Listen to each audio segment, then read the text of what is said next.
If you're a Dolphins fan, then go ahead and subscribe to Dolphins Today. We not only give you guys new content literally almost every single day, but we're also going to keep you guys updated. News, rumors, and it's 100% free. We're trying to get to 16,000 subscribers, and we're only 160 away. So if you're a big fan of the Dolphins, then go ahead and subscribe.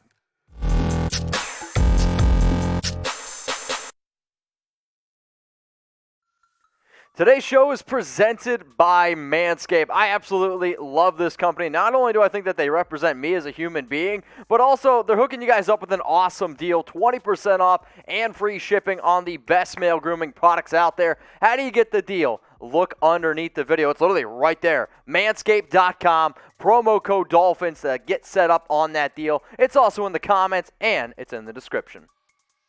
Is DeVante Parker the most overpaid player on the Miami Dolphins? That's the topic that I'm talking about here on today's show because Bleacher Report, they went ahead and listed every single team's most overpaid player entering the 2021 season. Parker was the player that Bleacher Report ended up going with. And from an overall contract standpoint, it's not that I totally disagree, but the other part that Bleacher Report I did feel like failed to mention in this article is that the Dolphins have a lot of very good contracts, and if they are going to pick one that might stick out a little bit, okay, going with Parker's 4-year, $30.5 million with $21.8 million guaranteed. Now, they didn't have so much of an issue with 4 years, $30 million because, let's face it, it's actually a halfway decent contract for your number one receiver. They had a bigger issue with the $21.8 million guaranteed. Here's what Bleacher Report had to say on why Parker was selected.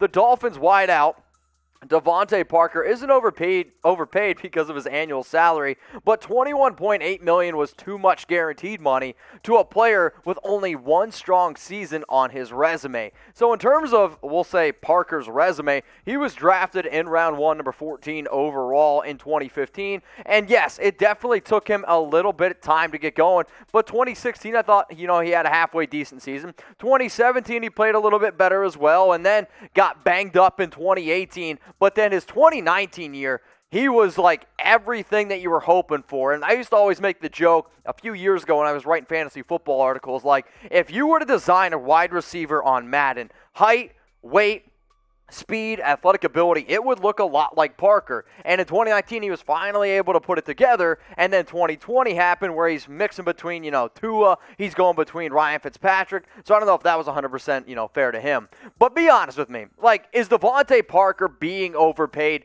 4 years, $30.5 million. That $21.8 million guaranteed. If you're like, you know what, Mitch? Yeah, I do actually think that he's overpaid. It's okay. You can put your Y for yes. If you don't think that he's overpaid, you can go ahead and type your N for no. Bleacher Report also had a few other things to say on Parker. Parker fell back to earth last season, amassing 793 yards and 4 scores, and he is unlikely to regain his role as number one target in 2021.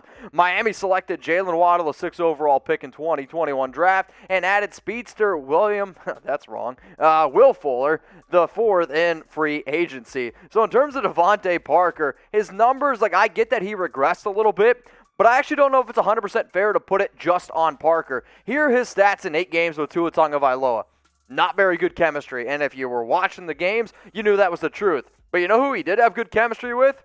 Ryan Fitzpatrick. And maybe he would not have had a little bit of a worse season if the Dolphins wouldn't have switched up quarterbacks, because here are his numbers with Fitz in 6 games, 34 grabs, 448 yards, 2 touchdowns. If you take his numbers from those 6 games and you give him a 16-game pace, we're talking about 90 catches, 1,195 yards, 5 touchdowns. If Parker would have put up back-to-back seasons of over 1,000 yards, nobody would be sitting here saying he's overpaid. So to just put that on him, that's not 100% fair. Here's also Bleacher Report had to go on to say again in this article, Parker will likely be a complimentary piece at best in 2021 and is set to carry a cap hit of $12.1 million. Parting with him won't be a realistic option until next offseason, as he still has $15.9 million in dead money on his deal. What I want to say to that quote alone is complimentary piece at best. What on earth are we talking? Complimentary piece, and you're saying that at best he is going to be a complimentary piece. I get it. He might not ever be that number one receiver that gets over 1,000 yards again, but he's the number one receiver on this team. He might not finish with the most catches. He might not finish with the most targets, but he is probably the biggest alpha receiver on this team in terms of being that true outside X guy, right?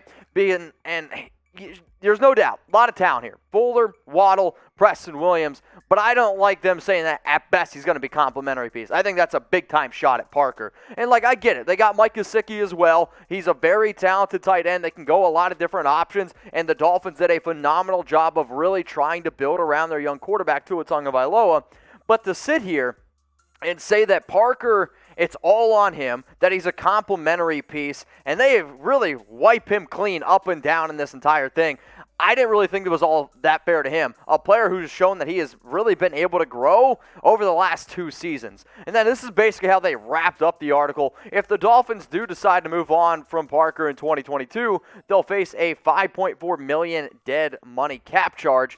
I don't understand why the Dolphins would move on from DeVante Parker after the season. But hey, what do I know? You guys can let me know down in the comments section. Type C for cut, or I want you to type K for keep. Will Miami cut DeVante Parker after the season? Unless he gets severely hurt or if he is just absolutely terrible this year, then it's a maybe. But why would you decide to take a $5.4 million dead cap hit on a receiver that you are still hoping you can build around your young quarterback into a Tagovailoa?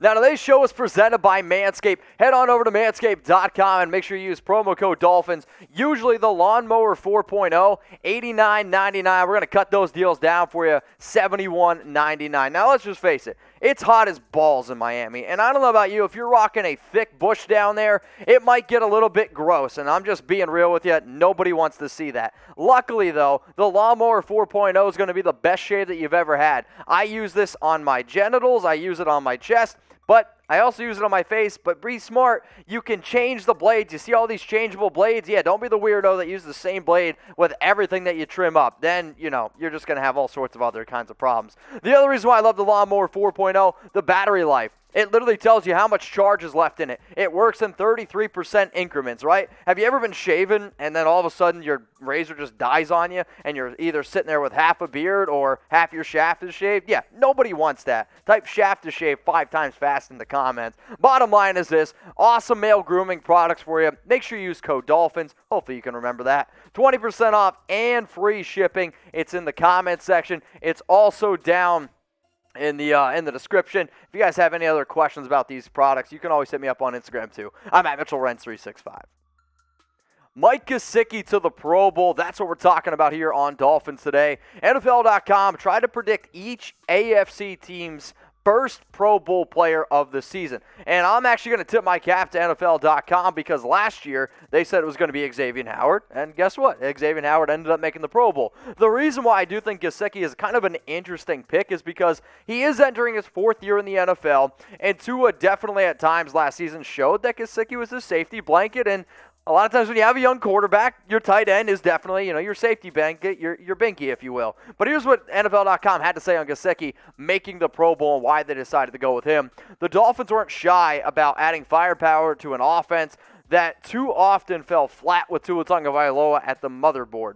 First-round wideout Jalen Waddle and difference maker when healthy Will Fuller were tremendous offseason additions. That doesn't diminish the glow of contested catch maven Mike Gesicki, whom I label as the team's most improved player on offense in 2020. He's 6'6", man freak with an enormous catch radius and the physical tools wired for destruction. So I actually totally like what they said about Gesicki because he's a phenomenal athlete. And you can go back to watching his days at Penn State and even his first few years in the NFL. You can see that he has the athletic ability to be one of the best pass-catching tight ends in the league. Sure, as a rookie, he struggled. Most rookie tight ends do. 2019, though, did take a nice little leap. 51 grabs, 570 yards. Shout out to the 570. That's my hometown. And then in 2020, he did take a big-time leap. 53 grabs, 703 yards, 6 touchdowns, and he even missed a few games. And then where does that rank in terms of all these other tight ends in the NFL? I mean, he was top 5 in the league in most receiving yards at the position.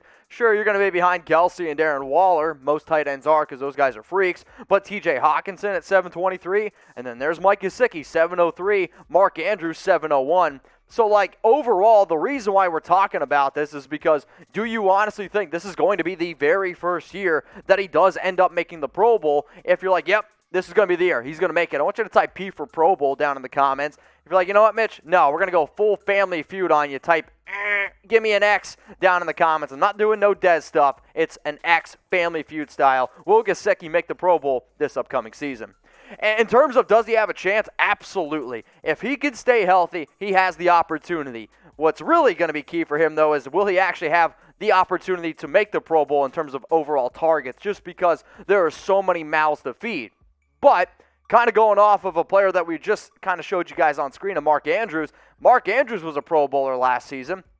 And look at his numbers compared to Gesicki's. I mean, realistically, they're literally like the exact same thing. Targets, 3 more for Andrews, 5 more catches, more yards for Gesicki, 1 less touchdown for him, and then 1 less first down. Bottom line is, if Andrews can make it with those type of numbers, why can't Gesicki make it with these type of numbers? But the AFC is pretty stacked in terms of very talented tight end play. I mean, you have probably 2 out of the top 3 tight ends in the league in Travis Kelce, Darren Waller. Here are my top tight end rankings. And then I do have Mark Andrews at number 3 simply because he's a more complete blocker and more of a red zone option.